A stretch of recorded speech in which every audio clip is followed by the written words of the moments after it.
পণ্য খালাস জটিলতায় ব্যাহত হচ্ছে শাহজালাল আন্তর্জাতিক বিমানবন্দরের আমদানি রপ্তানি। এতে রোদ বৃষ্টিতে জমে যাওয়া পণ্য নষ্ট হচ্ছে। সাপ্তাহিক বন্ধের দিনে খালাস কম হওয়াকে এর কারণ বলছেন বিমানবন্দর কর্তৃপক্ষ। তবে ব্যবসায়ীরা প্রশ্ন তুলেছেন বিমান বাংলাদেশ এয়ারলাইন্সের কার্গো হ্যান্ডেলিং সক্ষমতা নিয়ে। নাইমা বীরের রিপোর্ট। 2025 সালের অক্টোবরে শাহজালাল আন্তর্জাতিক বিমানবন্দরের আগুনে কার্গো ভিলেজটি পুরো দস্তুর পুড়ে যায়, যার কারণে সাময়িক ব্যবস্থাপনা তৈরি করবার জন্য যেন এই আমদানি এবং রপ্তানি ব্যাহত না হয়, সে কারণে এই নতুন যে আইসিটি ভবন রয়েছে তার সামনে এভাবে ছড়িয়ে ছিটিয়ে কার্গো হ্যান্ডলিং করার সিদ্ধান্ত নেয় বিমান বাংলাদেশ এয়ারলাইন্স। কিন্তু 6 মাস পেরিয়ে গেলেও সেই সাময়িকভাবে যে কাজটি শুরু হয়েছিল সেটি এখন স্থায়ী রূপ নিয়েছে। গেল 15 মার্চ থেকে 15 এপ্রিল পর্যন্ত এক মাসের আমদানি তথ্যে দেখা যায় রবি থেকে বৃহস্পতি প্রতিদিন গড়ে পণ্য এসেছে 312 টন আর খালাস হয়েছে 400 টন। শুক্র ও শনিবার এর ঠিক উল্টো চিত্র। এই দুদিন গড়ে পণ্য এসেছে 357 টন করে, কিন্তু খালাস হয়েছে মাত্র 43 টন, যে কারণে গেল এক মাসে শুধু এই দুদিনই পণ্য জমা হয়েছে 2512 টন।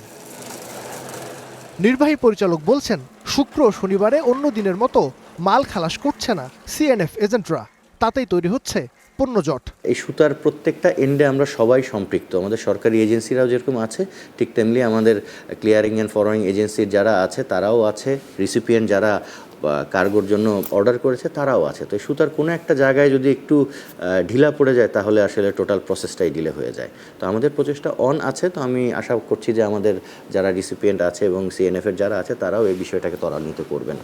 তবে সিএনএফ এজেন্টরা বলছেন, শুক্র শনিবারে ছুটির দিন হওয়ায় খালাসের গতি কম থাকে। এছাড়া নির্দিষ্ট জায়গা না থাকায় প্রতিদিনই মালামাল খুঁজে পেতে অতিরিক্ত সময় লাগছে।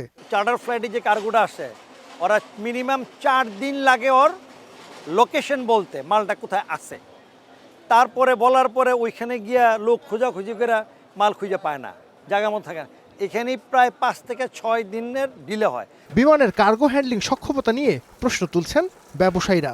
তারা বলছেন, এককভাবে এই দায়িত্ব পালনে ব্যর্থ বিমান অ্যাজ এ হ্যান্ডলিং এজেন্ট হিসাবে তাদের যে দায়িত্বটা দেওয়া হয়েছে আসলে দায়িত্বটা তারা সঠিকভাবে পালন করছে না। যদি বিমান সঠিকভাবে পালন না করে এটার খেসারত প্রত্যেককে দিতে হচ্ছে, সিএনএফ এজেন্টকে দিতে হচ্ছে, আমাদের যে এক্সপ্রেস ইন্ডাস্ট্রিকে দিতে হচ্ছে। তবে এটি মানতে নারাজ বিমান কর্তৃপক্ষ। এখন পর্যন্ত কোনো রকমের কমপ্লেন আসেনি যে জিনিস হারানো গেছে বা পাওয়া যায়নি, লস্ট হয়েছে, এরকম কোনো কমপ্লেন নাই। যথাসাধ্য চেষ্টা করতেছে বিমানের লোকরা কাজগুলো করার জন্য। শাহজালাল আন্তর্জাতিক বিমানবন্দরে প্রতিদিন 3টি গেট দিয়ে পণ্য খালাসের কাজ চলছে। নাইমা বীর, স্টার নিউজ, ঢাকা।